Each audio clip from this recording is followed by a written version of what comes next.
Bom, pessoal, descrito como um dos furacões mais potentes das últimas décadas e temido devido ao alto potencial de destruição, o Milton passou pela Flórida por cerca de 12 horas, provocou muitos estragos. O olho do furacão saiu pela costa leste do estado, segundo o boletim divulgado nesta manhã pelo Centro Nacional de Furacões, e os ventos seguiam rumo às Bahamas. Alertas começaram a ser retirados de algumas regiões. As autoridades locais confirmam, pelo menos até agora, 10 mortes. O furacão Milton tocou o solo na noite desta quarta-feira com categoria 3, caiu depois para uma classificação 1 durante a madrugada, só que as cidades têm sofrido com enchentes, pelo menos 3,4 milhões de pontos estão sem luz. Então, embora não tenha se cumprido aquela previsão mais catastrófica em torno de categoria 5 para o furacão no momento em que ele tocasse o solo, a questão é que, mesmo assim, as tempestades provocadas por ele ao longo da noite e também da madrugada na Flórida provocaram vários estragos. A gente vê aí, casas que foram destelhadas, paredes derrubadas, veículos ficaram revirados, muitas pessoas sem energia elétrica, fora toda a situação de desespero que isso provoca, porque as pessoas foram de maneira antecipada aos supermercados. Várias pessoas relataram para a gente que muitas discussões aconteceram, ali algumas pessoas até se ofenderam por conta da falta de alguns alimentos e bebidas nas prateleiras dos supermercados diante do desespero de estocar, porque as pessoas não sabiam em que momento que elas poderiam ter a vida voltando ao normal. O próprio parque da Disney foi suspenso, então muita gente que tinha viajado para fazer essa visita aos parques da Disney ficou ali a ver navios, sem saber se voltava, se permanecia, sem conhecer, ou pessoas que até não conheciam totalmente os riscos da passagem de furacões pelos Estados Unidos, e a gente percebe também que houve ali uma dualidade em relação às opiniões, porque algumas pessoas mais acostumadas, elas falam sobre a maneira como elas se planejam e até uma certa tranquilidade para encarar aquilo, porque elas já estão acostumadas.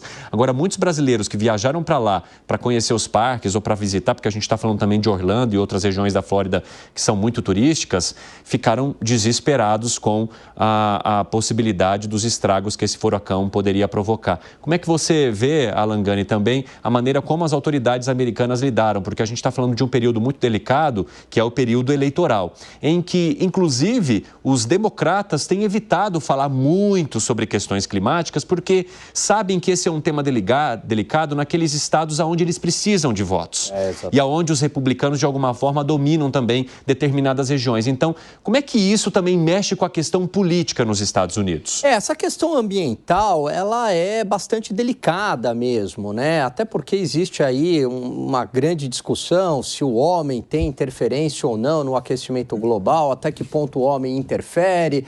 A gente sabe que, independentemente dessa interferência ou não do homem, se o homem tem culpa ou não, as medidas para uma energia mais limpa significa, na prática, um encarecimento da produção. Isso tem impactos na atividade econômica. Eu sempre trago essa discussão mostrando esse trade-off, Então, muitas vezes, as imposições, regulações ambientais, limitando o uso de carbono, significa, na prática, um encarecimento do processo produtivo. Então, isso, evidentemente, que ao afetar a economia, também afeta a política em toda a discussão entre democratas e republicanos. Agora, também a sociedade americana, acredito que seja mais madura nesse sentido, de entender que é um fenômeno da natureza que sempre ocorre no estado da Flórida e evita até politizar uma tragédia como essa. Agora, de qualquer forma, Evandro, terá impacto econômico. Como você bem trouxe, os parques fechados, a Flórida vive muito do turismo. Então, já houve um impacto no turismo, não só em Orlando, Tampa também é uma cidade turística, tem aquela Costa Esmeralda, que é belíssima também. E, se não me engano, ao longo de toda a história do parque da Disney, ele só fechou 11 vezes. Então, a gente está falando de décadas de funcionamento em que é necessária realmente uma situação muito grave para que um parque desse tamanho feche, Com certeza, Imagina quanto milhões não se movimenta num parque ali da Disney, quantas pessoas não tiveram aí os seus sonhos frustrados, principalmente as crianças, né?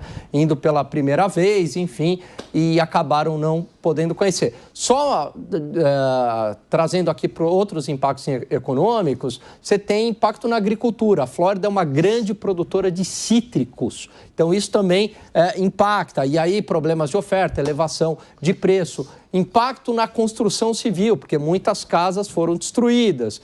Impacto também no setor de seguros, que a gente trouxe aqui ontem, né? Então, teve muitos prejuízos, vão acionar seguros. Então, tudo isso tem um impacto econômico. Agora, não vejo ao ponto de modificar o cenário eleitoral. Inclusive, eu quero trazer uma atualização para vocês de que o furacão Milton foi rebaixado a ciclone pós-tropical depois de deixar, então, o estado da Flórida. Fala, Gustavo Segré. Complementando o que ela mencionava, pesquisei com alguns amigos que moram na Flórida, nos Estados Unidos em geral, e eles mencionavam que quando a propriedade deles está sobre o pagamento hipotecário, que é uma forma muito comum dos Estados Unidos e dos americanos comprarem as suas propriedades, eles têm a necessidade, por obrigação, de contratar um seguro, precisamente para casos como esse.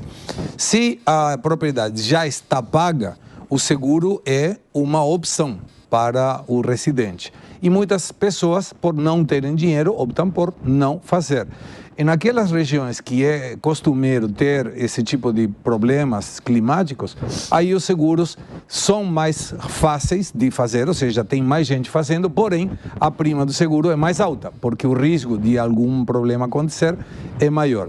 E por outro lado, essa situação dos parques, nós devemos observar que a estrutura americana está feita de uma forma tão forte que nós observamos que uma crise climática como a que aconteceu, sexta-feira os parques já estão abrindo. Então é uma questão tão complexa desse ponto. Aproveitando também que a inflação americana está tranquila, então não deve ter um impacto, mesmo que claramente vai ter algum.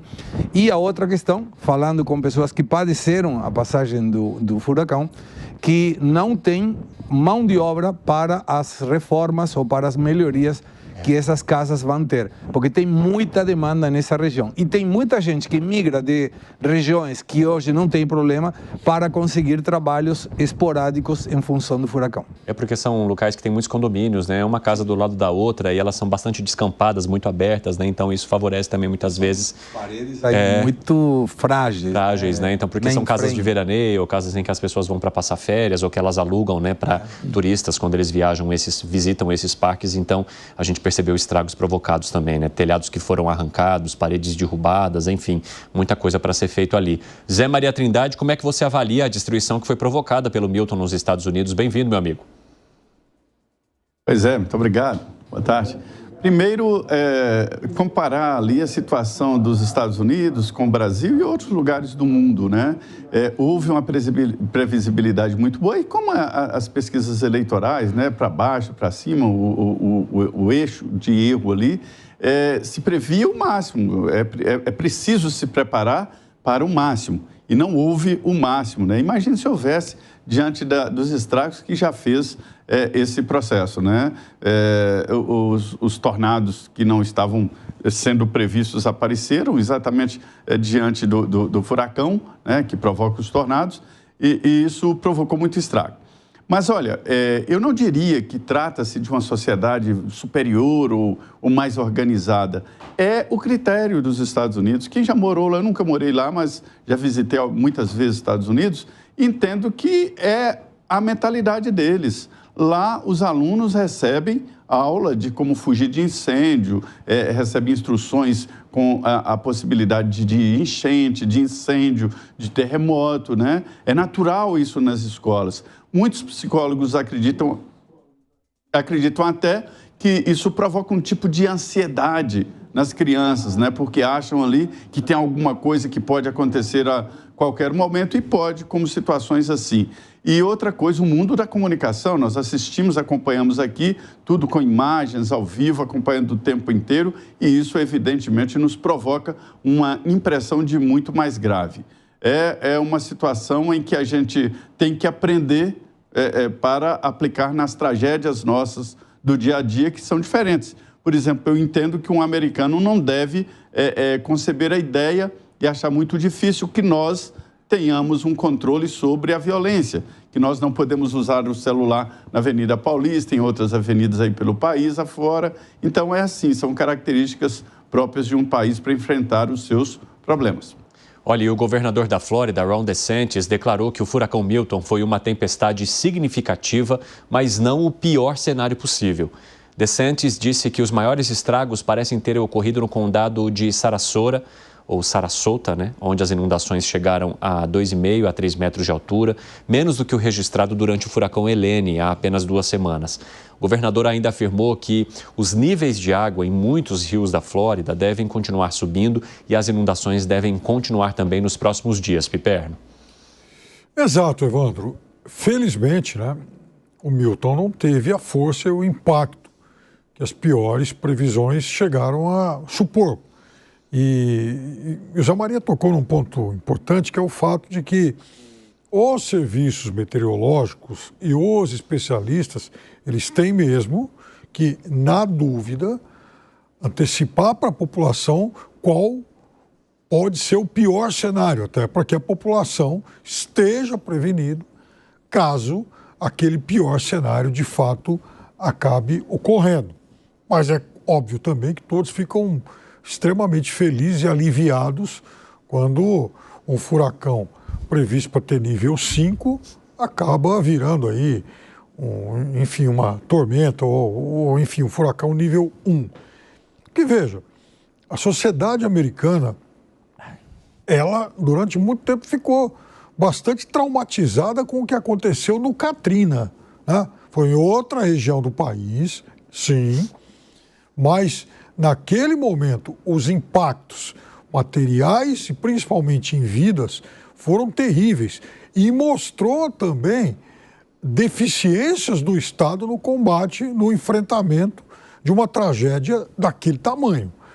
E eu me lembro que naquela época se criticou demais o presidente George Bush, que teria se ausentado, que teria subestimado aí os esforços que poderiam ser enviados para lá, mas, de qualquer forma, do Katrina para cá, os Estados Unidos, e principalmente essas regiões mais propensas a encarar tragédias dessa magnitude, como é o caso da Flórida, estão, evidentemente, muito mais aparelhados. Eu estou aqui conversando com vários amigos que moram lá.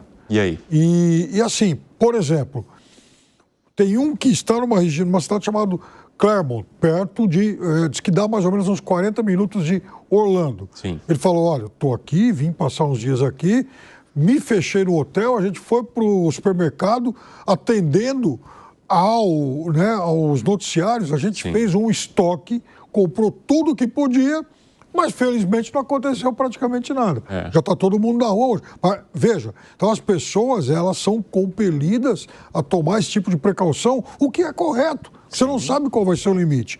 Já o outro... É melhor você ficar com o estoque e não acontecer nada. Lógico. Você tem uma situação muito grave e não ter alimento nem água, né? Eu estou aqui com outro lá de Fort Lauderdale, que está dizendo que, assim, ele é um comerciante, dizendo que para o comércio nesses últimos dias foi realmente algo muito difícil diante dessa expectativa. Mas aí ele também diz, olha, felizmente a gente está numa outra região e passou longe, agora a vida volta ao normal. Mas as pessoas têm que realmente se precaver com essa margem de segurança. O Piperno, além dessa curva de aprendizado que você bem colocou em relação ao Katrina, né?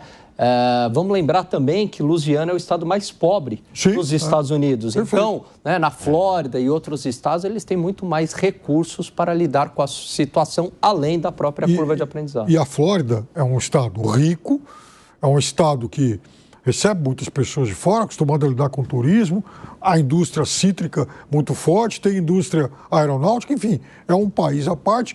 E alguém citou a questão política, a Flórida é o terceiro colégio eleitoral mais valioso da eleição presidencial. Sim. Então, também por isso os olhares se voltam aí com bastante atenção. A Flórida vale 30 votos do colégio eleitoral. Então, e era sobre isso que eu estava questionando a vocês, né? Por que nos debates, a gente não acompanha essa questão do meio ambiente ou relacionada a estragos provocados por questões climáticas de uma maneira muito intensa. Se você olhar o último debate que teve entre a Kamala Harris e o Donald Trump, por exemplo, o tempo dedicado a esse tema foi mínimo, perto da quantidade de outros assuntos que eles falaram, principalmente em relação à imigração, por exemplo, né, que aí sim há um embate muito forte. Mas essa é uma situação que atinge muito os Estados Unidos. Por que, na visão de vocês, nesses momentos, esses assuntos eles acabam sendo abafados, inclusive pela candidata Kamala Harris, de quem se espera um discurso mais, digamos assim, contundente em relação às questões ambientais, Gustavo Segré? Fica muito claro, Evandro, que as questões ambientais são difíceis de prever e difíceis de atravessar. A dúvida, no caso de qualquer governo, em qualquer país, é como esse governante se prepara para diminuir o impacto. Então, por exemplo, as queimadas aqui é a mesma coisa. Ia ter queimadas, todos os anos tem queimadas, historicamente tem queimadas. A dúvida é como cada governante se prepara para combater isso. No caso dos Estados Unidos, é uma região de furacões, é uma região de tormentas tropicais muito fortes, então não tem como dizer alguém, qualquer um dos dois, não, vou evitar isso. Não dá para evitar. É uma questão natural, é de natureza. Então a dúvida poderia ser, se os dois vão padecer, eventualmente qualquer um poderia dizer, eu vou encarar dessa forma. Mas me parece que o critério político, olhando no futuro dos americanos, é muito diferente dos brasileiros. Estou me referindo aos brasileiros, dirigentes brasileiros. Porque aqui é jogar a culpa no anterior, sem considerar que isso pode vir a impactar no governo atual. Ou seja, se estivesse nos Estados Unidos, seria muito fácil, a culpa é do Bolsonaro. Pronto, então jogamos a culpa no outro. E nos Estados Unidos sabem que isso é irremediável. Então, como vai afetar aos dois, seja Trump ou Kamala Harris?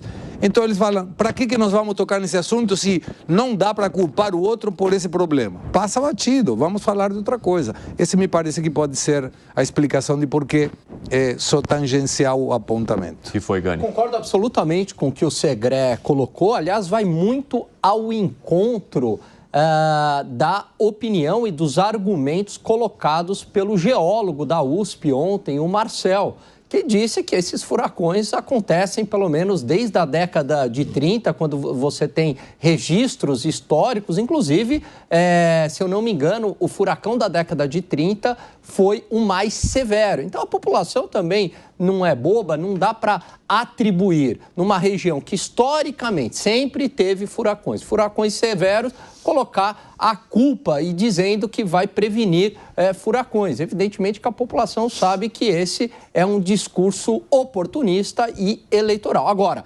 lidar com as consequências das questões climáticas, aí é outra história. Capacidade de avisar a população, de ter um plano de contingência, de planejamento e principalmente de reconstrução. Já esses outros temas, Evandro, aí sim o homem tem muito mais possibilidade de evitar. Imigração, por exemplo, imigração ilegal, que é um grande problema lá nos Estados Unidos. O Trump tem batido muito nessa tecla, que o aumento da criminalidade, principalmente nas cidades de fronteira, está ligado ao aumento da imigração ilegal. Se você controlar mais a sua fronteira, colocar mais policiais na fronteira, exigir mais documentação, etc., você consegue evitar a imigração. Outro tema, segurança, né? Que os americanos, e aí segurança no campo das relações internacionais, evitar terrorismo também. A política externa que você adota também é o homem que está controlando. E, lógico, a questão econômica também, né?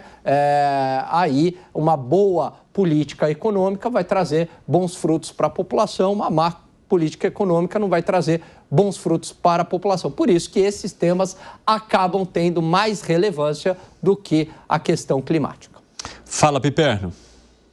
Veja, a região da Califórnia, né, do outro lado do país, há muitas décadas convive com a expectativa do Big One, né? Que seria o terremoto dos terremotos e tal, né? Enfim, uma região que já conviveu com isso lá atrás. Felizmente, isso não aconteceu até hoje.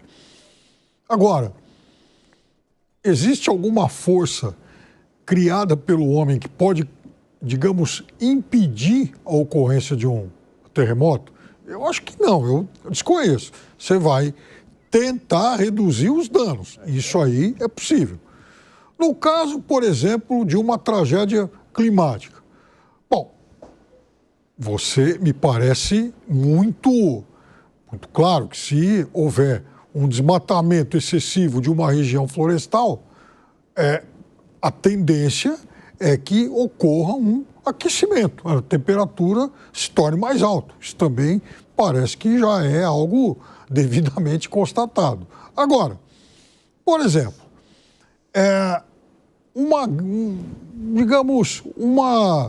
um período de inverno excessivo com muita neve e tal, isso é algo incontrolável, mas aí o Estado, cidadãos e tal, enfim, iniciativa privada, eles têm como criar mecanismos também para diminuir os danos. Nesse caso da Flórida, é uma região...